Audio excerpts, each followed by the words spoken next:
2018 പ്രളയത്തിൽ തൃശൂരിലെ 127 അപേക്ഷകർക്ക് സർക്കാർ ഇനിയും ധനസഹായം നൽകിയിട്ടില്ലെന്ന വിവരാവകാശ രേഖ.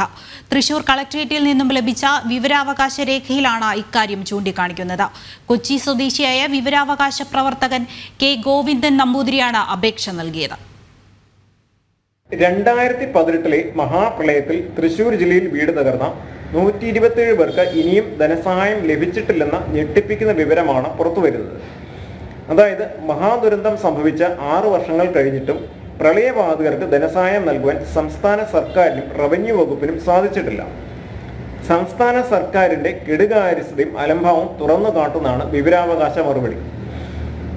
തൃശൂർ പൂരവുമായി ബന്ധപ്പെട്ട രാഷ്ട്രീയ വിവാദങ്ങളിൽ പ്രതികരിക്കുന്ന ജനപ്രതിനിധികൾ എന്തുകൊണ്ടാണ് പ്രളയത്തിൽ വീട് നഷ്ടപ്പെട്ടവർക്ക് വേണ്ടി സംസാരിക്കാത്തത്? പ്രത്യേകിച്ചും തൃശൂർ ജില്ലയിൽ നിന്നുള്ള ജനപ്രതിനിധികൾ എന്തുകൊണ്ടാണ് ഈ വിഷയത്തിൽ ഇടപെടാത്തത്?